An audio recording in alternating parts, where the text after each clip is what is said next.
check, everybody. Did you know World Sake Day is coming up on October 1st? And to celebrate, Texas Sake Co. is hosting Saketoberfest. It's their inaugural one. It's September 28th through October 5th. Jeremiah and Joshua Macias, sake sommeliers, that's right, they've studied, they are people who know what they're doing, are joining us to tell us more. Guys, good morning. Good morning. Good morning. Thank you for having us. Thank you for being here. Jeremiah, we're starting with you. Talk to us about Texas Sake Co. I was shocked to learn how long it had been around. What is it that y'all offer? Yeah. So we've been around since 2011, kind of just making sake here in Texas.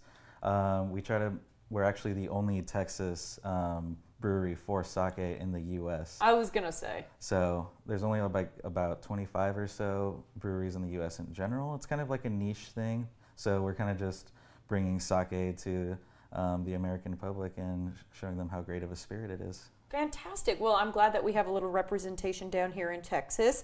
Saketoberfest, y'all have cooked this up. Jeremiah, tell me a little bit more about the event. Yeah, so World Sake Day is actually coming up on October 1st, which is a Tuesday.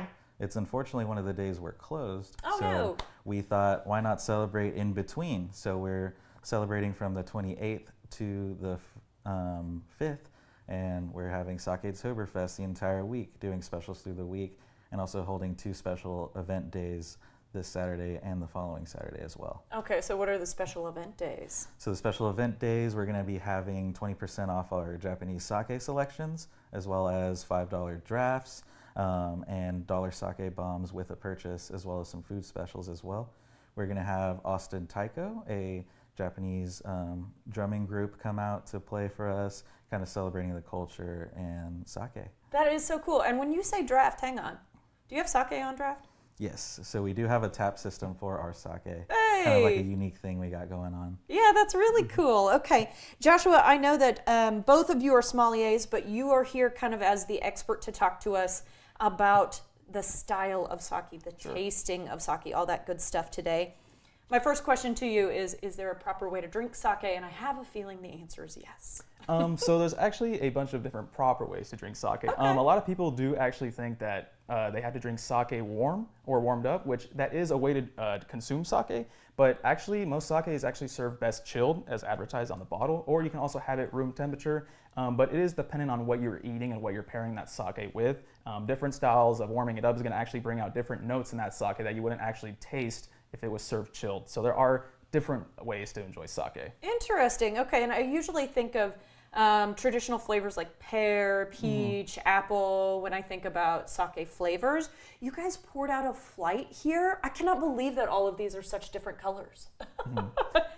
Yeah, so our first one here is actually going to be our Junmai from Texas Sake. And that one is just going to mean just the standard process of making that sake of rice, water, koji, and yeast. And that's going to have a polish of around 70%, or where they're actually taking 70% of the rice is remaining on that sake, trying to get a little bit of a crisper flavor on there. That one is going to taste a little bit oaty, as well as some notes of honeydew in there. And our next one is going to be our Nagori. And so that just means unfiltered sake, or roughly filtered sake. And the cloudiness is actually from the rice being unfiltered. And so the Nagoris are going to be generally more like oaty, a little bit more lactic, as well as a little bit more creamy in there as well. And I can taste the difference. Yeah, and those are generally served best with like desserts, or is actually a contrast between spicy foods that you can have with that as well. Oh, wonderful. Okay, how about this one over here? This third one's actually going to be our oak sake. So kind of putting like a Texas spin on the sake. We take the Junmai, the first one on the flight here, and we soak it in charred oak chips for about 3 days. Kind of makes it take on that more oaky whiskey flavor. Yeah. With notes of that maple at the end as well. Yeah, I feel like if you've got a whiskey fan in your life, they are going to like this style of sake. I can feel the smokiness, which is pretty cool. Yeah, It's definitely. amazing that you guys can get that across. Okay, and this last one? And then this last one is a special guy I brought in. This is going to be our Toji Barrel Reserve. This one's actually aged in a gin barrel. The gin we use is actually aged in honey barrels, so we have a little bit more of that sweetness going on in that one. And then this one's actually going to be an exclusive. We are offering this bottle, only 50 of them available on our first day of World Sake Day. kind of just like a special release for Gotcha. celebrating. So we are expecting those to sell out. That's why you want to be on the first day of World Sake Day celebrations, right? Saketoberfest. Yes. Okay. And then we might have a different style bottle for the second Saturday as well. Ooh, he's dropping like little breadcrumbs, little hints all along the way. I will say all of those are exceptionally delicious. How should we be sipping on sake? What is the correct, or one of the correct ways to be doing so? So generally what I like to do is pour it into like a wine glass. Best served chilled, I would say. And it's actually really good to pair with like fish or colder style foods. A lot of omakase serve it chilled as well. It's better to just sip it kind of like a wine.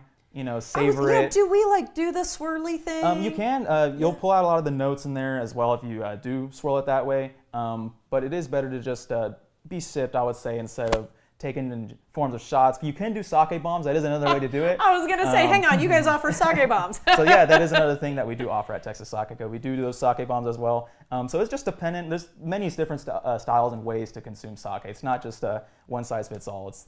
It's how you want to enjoy the food or how you want to consume the sake. There's different types of ways. Wonderful. Okay. Jeremiah, I'm told we don't necessarily need tickets, but if you want to pay ahead of time, you can get a little something extra when you show up, right? Yeah, so everyone's welcome to come in and celebrate World Sake Day.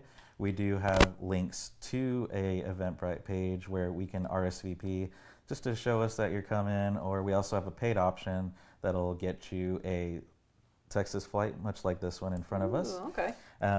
As well as an entry for a raffle to a chance to win a bottle of Japanese sake and a gift certificate to Texas Sakeko. Well, sounds fantastic to me. Okay, I know. Guys, Thursday and Sunday, by the way, if you're sake bomb people, those are the days they have the specials.